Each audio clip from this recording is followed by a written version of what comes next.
Hello students, कैसे हैं आप लोग। आज एक बहुत ही इम्पोर्टेंट टॉपिक हम डिस्कस करने वाले हैं। उस टॉपिक के हिसाब से आप जब इलेक्ट्रोड पोटेंशियल मेज़र करते हैं तो measurement of electrode potential can not be done of the half cell. आपके पास, आपको याद होगा कि आपके पास जो सेल था उसके अंदर लेफ़्ट हैंड साइड में आपके पास एक हाफ सेल था, राइट हैंड साइड में एक हाफ सेल था। इसमें एक इलेक्ट्रोड था, इसमें एक इलेक्ट्रोड था, यहाँ सॉल्यूशन था और यहाँ भी सॉल्यूशन था। तो आपको क्या करना था कि यहाँ पर कोई पोटेंशियल आया था, मान लीजिए 1 वोल्ट, और ये माइनस का था और ये प्लस का 1 वोल्ट आया था। तो आपने कहा था कि G E of cell is equal to right hand का माइनस लेफ़्ट हैंड का, तो 1 माइनस माइनस 1 दैट वाज भी 2। तो ये 2 पूरे के पूरे का था। मगर क्या ऐसा है कि अगर ये 2 आ रहा है तो क्या एग्जैक्टली दोनों के 1 1 होंगे? क्या ये ज़रूरी है? नहीं। हो सकता है कि यहाँ पर 0.5 हो सकता है कि यहाँ 1.5 हो, तब ये 2 आ रहा हो। तो आपको तो क्योंकि यहाँ वोल्ट मीटर में मिला है ना, आपको तो जो भी आपको पोटेंशियल डिफरेंस मिला है वो वोल्ट मीटर में मिला है, और वोल्ट मीटर ने कैलकुलेट करके बताया है ये माइनस ये। तो आपको तो मालूम नहीं है एग्जैक्टली यहाँ पे हुआ था क्या। आपको नहीं मालूम एग्जैक्टली कि यहाँ पर इसका कितना था, इसका कितना था। तो उसके लिए साइंटिस्ट ने एक सिस्टम डेवलप किया और उन्होंने एक ऐसा सेल डेवलप किया जो हमारे लिए यूटिलाइज हो सके। किसी का भी ईएमएफ निकालना, यानी इलेक्ट्रोमोटिव फोर्स या इलेक्ट्रोड पोटेंशियल निकालना सेल के हाफ सेल का। तो मान लीजिए कि आपके पास किसी का, तो मान लीजिए कि आपके सामने 2 है, या 1 2 3 4 5, ये आपके हो गए इलेक्ट्रोड पोटेंशियल्स हो गए। मान लीजिए आपके पास -1 -2 -3 -4 -5 एंड सो ऑन। ऊपर आपके पास हो गए 1 2 3 4 5 एंड सो ऑन। तो भैया ये ना, आप नंबरिंग जो बना रहे हैं उसके अंदर आपको नंबर लाइन में क्या करना पड़ता है। अच्छा चलो मैं नंबर लाइन के अकॉर्डिंग बताता हूँ आपको।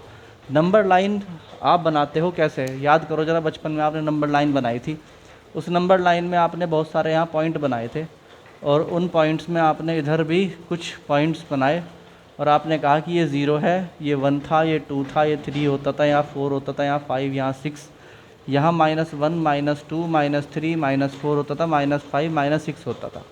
आपको याद है ये नंबर लाइन? बताओ याद है कि नहीं है। इस नंबर लाइन में जब भी आप डिस्टेंस कैलकुलेट करते थे तो आपने मान लीजिए कहना है कि भाई कोई चीज़ हमारी 4 पे है, तो आप यहाँ से नंबर को जोड़ते थे, यानी 0 से। तो ये जो 0 है ये आपका ओरिजिन पॉइंट है। जिस तरह यहाँ पर 0 एक ओरिजिन पॉइंट है, ऐसे ही इलेक्ट्रोड पोटेंशियल में भी एक ऐसा इलेक्ट्रोड पोटेंशियल बनाना पड़ा जिसका पोटेंशियल 0 हो, ताकि उसके रेस्पेक्ट में हम दूसरे एलिमेंट्स का इलेक्ट्रोड पोटेंशियल कैलकुलेट कर सकें। तो उसके लिए हमने क्या बनाया, हमने माना कि हाइड्रोजन जब इलेक्ट्रॉन लेता है या हाइड्रोजन जब इलेक्ट्रॉन लॉस करता है, दोनों केसेस में जो यहाँ पर पोटेंशियल डेवलप होता है दैट इज़ 0। ये इसका इलेक्ट्रोड पोटेंशियल 0 होता है। और हमने बताया कि भाई हम जब मेज़रमेंट करेंगे आज के बाद कभी भी, तो हम एक तरफ जो हाफ सेल है उसे रखेंगे और दूसरी तरफ हाइड्रोजन को लगा देंगे, और फिर जो हमारा कैलकुलेशन होगा that will be according to hydrogen. तो अब आ जाओ, समझ लो थोड़ा ध्यान से प्रैक्टिकली होता क्या है।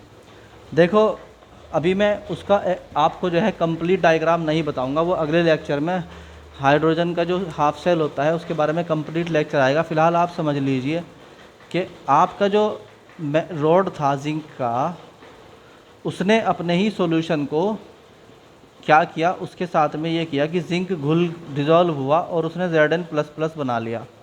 जिंक की जो प्लेट थी वो डिज़ोल्व हो रही थी और वो 2 इलेक्ट्रॉन छोड़कर इधर जा रहे थे, इधर की तरफ, और ये जो जिंक की प्लेट है वो डिज़ोल्व हो रही थी, तो इसकी विड्थ कम हो रही थी। सब बच्चों को याद है ये वाली बात। और ये जिंक के जो आयंस हैं ये पहुंच रहे थे इस सॉल्यूशन के अंदर, और ये Zn बेसिकली आ रहा था हमारा प्लेट से, ये सब बच्चों को याद है। फिर उधर की तरफ कॉपर था। तो मान लीजिए कि यहाँ पर जो प्रोसेस चल रहा है Zn का, Zn++ बनने में, अगर मैं इसको रिडक्शन की फॉर्म में लिखूँ E Zn++2Zn, तो मैं बोलता हूँ, मान लीजिए यहाँ पर जो है 1.7 या 0.7 ही मान लीजिए कि माइनस के 0.7 है, तो या 0.7 ही है, मान लीजिए 0.7 है।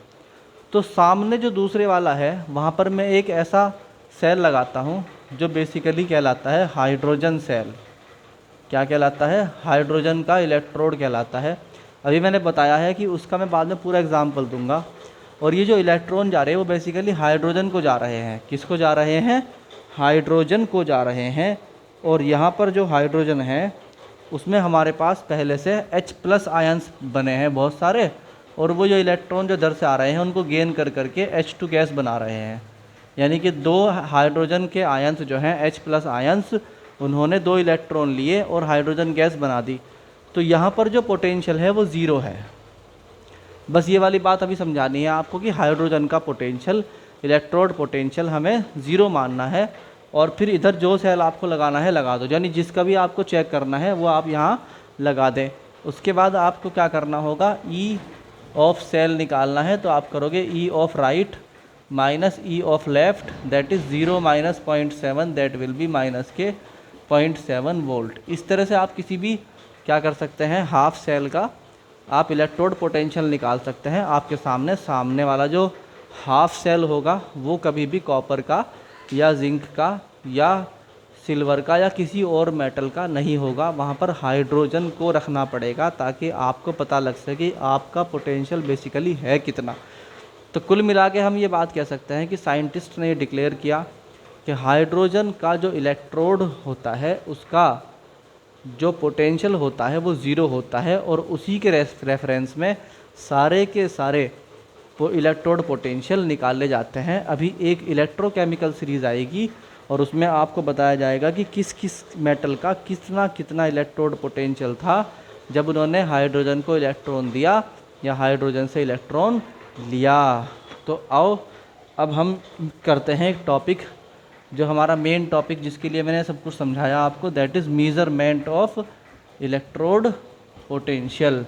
मगर अभी तक हमने निकाला था सेल का, अब हमें निकालना है हाफ सेल का कि किसी एक मेटल का अपने खुद के सॉल्यूशन के लिए। यानी दूसरे वाला हाफ सेल आपका अब अवेलेबल नहीं है, वहाँ पर हमने 0 वोल्टेज वाला एक हाइड्रोजन सेल लगा दिया। तो अब हम अकेले किसी मेटल का इलेक्ट्रोड पोटेंशियल मेज़र कर सकते हैं। तो आपका हेडिंग आ जाता है यहाँ पे मेज़रमेंट ऑफ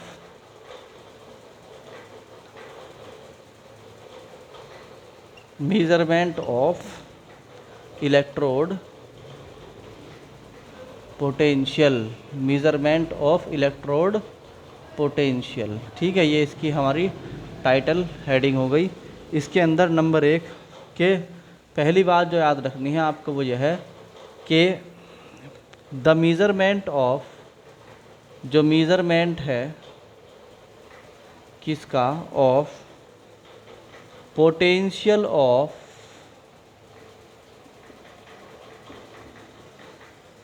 हाफ सेल्स, यानी जो मैंने आपको बताया था ना अभी हाफ सेल्स क्या होते हैं, एक तरफ के सेल को हाफ सेल बोलते हैं। Half cell is not possible, यानी एक तरफ के जो सेल होते हैं हाफ सेल, उसका आप कभी भी ध्यान रखना आप उसका पोटेंशियल मेज़र नहीं कर सकते। That is your first point. Second point is के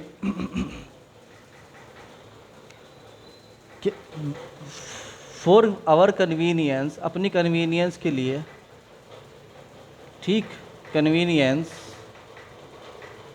हमने क्या किया, we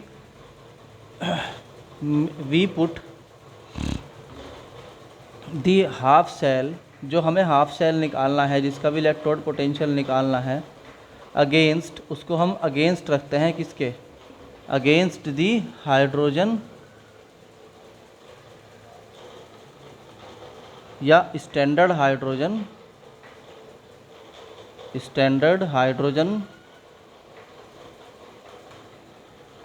electrode, standard hydrogen electrode के अगेंस्ट रखते हैं किसको, उस हाफ सेल को जिसका आपको इलेक्ट्रोड पोटेंशियल निकालना है।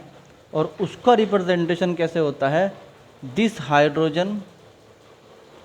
This standard hydrogen electrode is represented by, उसको रिप्रेजेंट करते हैं कैसे बच्चों, बताओ जल्दी से।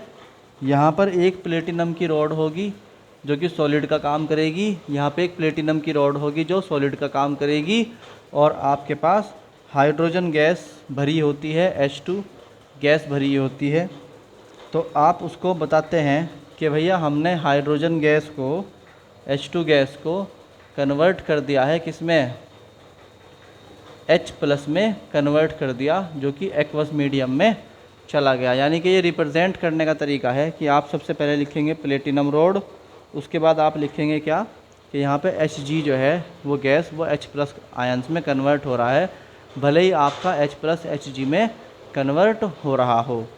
तो इसकी जो इक्वेशन है बहुत सिंपल है, हाइड्रोजन H+ इलेक्ट्रॉन गेन करता है आपका दिया हुआ, and it make the H2 gas. बहुत ही सिंपल सा आपके पास क्या है बच्चों, यहाँ पे ये एक्वस फॉर्म में है, तो आपके पास H+ आयंस थे एक्वस फॉर्म में, उसने इलेक्ट्रॉन को गेन कर लिया और इलेक्ट्रॉन गेन करने के बाद हाइड्रोजन गैस को उड़ा दिया। दिस इज़ दी स्टैंडर्ड कैसे करते हैं मेजरमेंट ऑफ इलेक्ट्रोड पोटेंशियल। ये बहुत छोटा सा टॉपिक था।